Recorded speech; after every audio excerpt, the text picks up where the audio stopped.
अंतरिक्ष का कचरा चांद से टकराए तो क्या होगा। सोचिए, अगर पृथ्वी पर कोई पुराना रॉकेट गिरने वाला हो तो तुरंत अलर्ट जारी हो जाएगा। लेकिन अगर वही रॉकेट पृथ्वी से लाखों किलोमीटर दूर चांद की तरफ बढ़ रहा हो तो क्या होगा। क्या मून पर एक नया क्रेटर बन सकता है, एक नया खड्डा बन सकता है। क्या साइंटिस्ट इस कोलिजन को ऑब्जर्व करके चांद के बारे में नई जानकारी हासिल कर सकते हैं। और सबसे इंटरेस्टिंग सवाल तो ये है कि क्या स्पेस डेब्री अब केवल अर्थ ऑर्बिट की प्रॉब्लम ही नहीं बल्कि मून तक पहुंच चुकी है।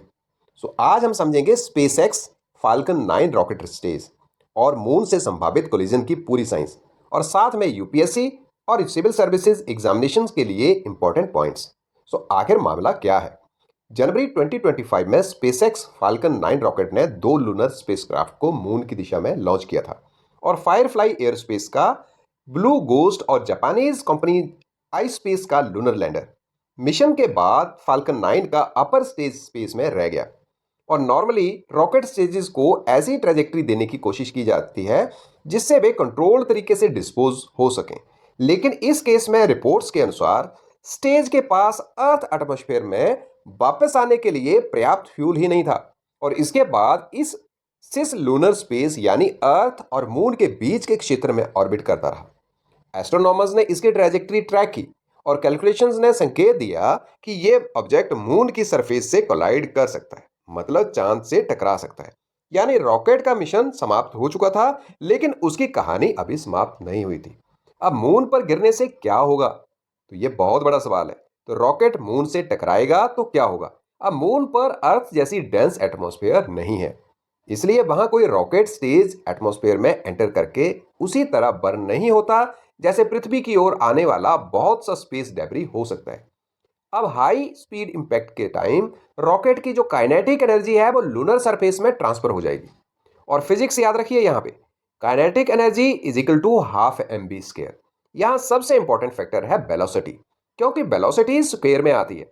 और इंपैक्ट से लूनर सॉइल यानी रिगोलिथ बाहर की ओर इजेक्ट हो सकती है और एक नया इंपैक्ट क्रेटर बन सकता है। सो यही कारण है कि एस्ट्रोनॉमर्स इस घटना में साइंटिफिक अपॉर्चुनिटी भी देख रहे हैं। अब वैज्ञानिक इतने इंटरेस्टेड क्यों है इस घटना में। सो अब आप सोच सकते हैं कि एक पुराना रॉकेट मून पर गिर गया, इसमें वैज्ञानिकों के लिए इतना एक्साइटमेंट क्यों। क्योंकि ये इसेंशियली एक अनप्लैन्ड इंपैक्ट एक्सपेरिमेंट बन सकता है। जब ऑब्जेक्ट मून पर स्ट्राइक करेगा तो scientist impact location, crater dimensions और निकले हुए मटेरियल को स्टडी कर सकते हैं। इससे हमें समझने में यह हेल्प मिल सकती है कि lunar surface high energy collisions पर कैसे रिस्पॉन्ड करती है। अब वैज्ञानिक ये भी कंपेयर कर सकते हैं कि नेचुरल मेटेओराइट इंपैक्ट और ह्यूमन मेड ऑब्जेक्ट के इंपैक्ट में क्रेटर फॉर्मेशन कैसे अलग होती है। और नेचुरल एस्टेरॉइड या फिर मेटेओर की एग्जैक्ट कंपोजिशन कई बार अनसर्टेन होती है। लेकिन रॉकेट स्टेज के बारे में मास, मटेरियल और स्ट्रक्चर की कंपैरेटिवली अधिक इंफॉर्मेशन जो उपलब्ध हो सकती है। सो इसलिए इंपैक्ट फिजिक्स को टेस्ट करने का एक इंटरेस्टिंग अपॉर्चुनिटी मिल जाता है। अब नेचुरल मेटेओर और रॉकेट इंपैक्ट, इन दोनों के बारे में बात कर लेते हैं। तो यहाँ एक बहुत अच्छा यूपीएससी कंसेप्चुअल कंपैरिजन बनता है। अब नेचुरल मेटेओर इंपैक्ट में ऑब्जेक्ट की ओरिजिन नेचुरल होती है, उसकी कंपोजिशन आयरन रिच, रॉकी या फिर मिक्स्ड हो सकती है, और वेलोसिटी बहुत अधिक हो सकती है। दूसरी तरफ आर्टिफिशियल इंपैक्ट में स्पेसक्राफ्ट या रॉकेट स्टेज की स्ट्रक्चर और मटेरियल के बारे में जो साइंटिस्ट हैं उनके पास पहले से ही इंफॉर्मेशन होती है। सो इसी कंसेप्ट का इस्तेमाल इंटेंशनल लूनर इंपैक्ट मिशंस में भी किया गया है। सो यहाँ पे उदाहरण के लिए देखें तो नासा का एल क्रॉस मिशन 2009, उसमें मून के सीबीएस क्रेटर रीजन में कंट्रोल्ड इंपैक्ट से जुड़ा था, और इसका उद्देश्य लूनर मटेरियल को इजेक्ट करवाकर उसमें वाटर रिलेटेड सिग्नेचर्स की इन्वेस्टिगेशन करना था। इसलिए मून पर इंपैक्ट हमेशा केवल डिस्ट्रक्शन नहीं होता, कंट्रोल्ड सर्कमस्टांसेस में ये एक प्लानिटरी साइंस का एक्सपेरिमेंटल टूल भी बन सकता है। अब यहाँ पे स्पेस डेब्री का एक नया डायमेंशन देखते हैं।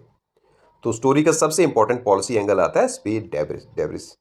जब हम स्पेस डेब्रिस कहते हैं तो सामान्यतः हमारे दिमाग में अर्थ के चारों ओर घूमते हुए डेड सैटेलाइट्स, रॉकेट फ्रेगमेंट्स और डिस्कार्डेड स्टेजेस आते हैं।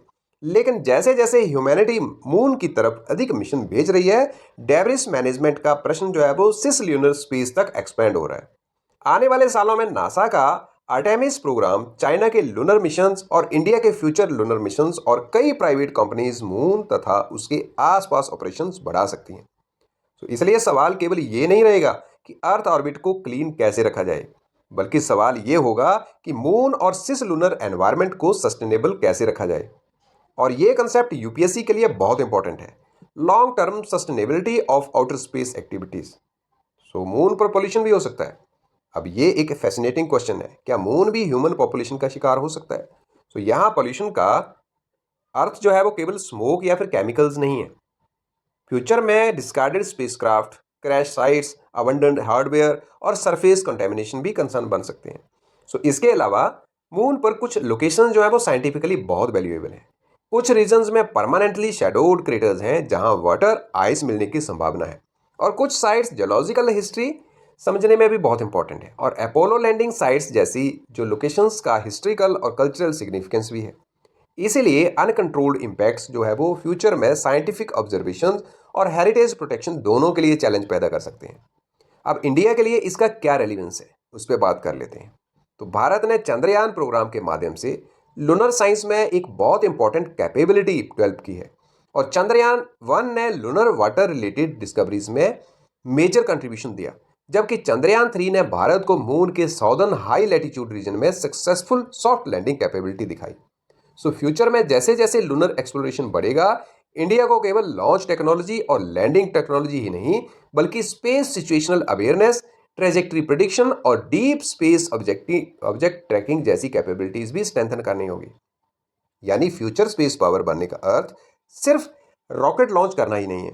अब ये भी जानना होगा कि स्पेस में कौन सा ऑब्जेक्ट कहाँ है और आगे कहाँ जाएगा। सो साइंस एंड टेक्नोलॉजी के एंगल से देखें तो यहाँ पे कम से कम 5 टेक्नोलॉजी जो है वो रिवाइज करनी चाहिए। एक orbital mechanics, space situational awareness, lunar recognitions और इम्पैक्ट फिजिक्स और प्लानिटरी प्रोटेक्शन। अब सबसे पहले हम बात करते हैं ऑर्बिटल मैकेनिक्स की। तो किसी ऑब्जेक्ट की ट्रेजेक्ट्री कैसे प्रिडिक्ट की जाती है, वो ऑर्बिटल मैकेनिक्स का पार्ट है। स्पेस सिचुएशनल अवेयरनेस में हम स्पेस ऑब्जेक्ट्स को डिटेक्ट या फिर ट्रैक कैसे करते हैं, और लूनर रिकॉग्निशंस को उसमें हम ऑर्बिटल्स के माध्यम से मून की हाई रेजोल्यूशन इमेजिंग करते हैं। इम्पैक्ट फिजिक्स में कोलिजन से एनर्जी ट्रांसफर और क्रेटर फॉर्मेशन जैसी स्टडीज की जाती हैं। और प्लानिटरी प्रोटेक्शन और स्पेस सस्टेनेबिलिटी के लिए एक्सप्लोरेशन करते समय एक्स्ट्रा टेरेस्टेरियल एनवायरमेंट्स पर अननेसेसरी ह्यूमन इम्पैक्ट को कैसे कम किया जाता है। सो इसलिए ये केवल स्पेस एक्स की न्यूज़ ही नहीं है, ये फिजिक्स, एस्ट्रोनॉमी, एनवायरमेंटल गवर्नेंस और इंटरनेशनल स्पेस लॉ चारों को जोड़ने वाला टॉपिक है। अब अगर हम यहाँ पे क्विक रिवीजन ले लें तो यूपीएससी एस्पिरेंट्स जो है वो 5 कीवर्ड्स याद रखें। एक cis lunar space, space debris, regolith, impact crater और आउटर स्पेस सस्टेनेबिलिटी। तो सिस ल्यूनर स्पेस मतलब अर्थ और मून के बीच तथा आसपास का ऑपरेशनल स्पेस एनवायरनमेंट, और स्पेस डेब्री में non functional human made objects and fragments. Regolith में मून की सरफेस पर मौजूद लूज डस्ट और फ्रेगमेंटेड रॉकी मटेरियल, और इम्पैक्ट क्रेटर में हाई स्पीड कोलिजन से बनने वाला डिप्रेशन। और आउटर स्पेस सस्टेनेबिलिटी में स्पेस एक्टिविटीज को इस तरह कंडक्ट करना कि फ्यूचर जनरेशंस भी स्पेस का सुरक्षित यूज कर सकें। सो प्रीलिम्स में इनकी डेफिनेशंस और मिशंस पूछे जा सकते हैं, जबकि मेंस GS3 में space technology, private space sector, space debris और रिस्पॉन्सिबल एक्सप्लोरेशंस के साथ इस एग्जाम्पल को जोड़ा जा सकता है। तो एक डिस्कार्डेड रॉकेट स्टेज हमें एक बड़ी बात समझाती है कि ह्यूमैनिटी अब केवल अर्थ के एनवायरनमेंट को ही नहीं, बल्कि मून और सिस ल्यूनर स्पेस को भी प्रभावित करने की क्षमता रखती है। इसलिए फ्यूचर ऑफ स्पेस एक्सप्लोरेशन केवल how far can we go यही सवाल नहीं है, बल्कि how responsibly can we explore का भी सवाल है। सो ऐसे करंट अफेयर्स को केवल न्यूज़ की तरह ही मत समझिए, उसके पीछे की साइंस, टेक्नोलॉजी, एनवायरनमेंट और गवर्नेंस को कनेक्ट कीजिए। सो इस टॉपिक की फ्री इन्फोग्राफिक और नोट्स के लिए काशिव एजुकेशन टेलीग्राम चैनल को जरूर ज्वाइन करें। Stay curious, keep learning, and subscribe Kashiv Education.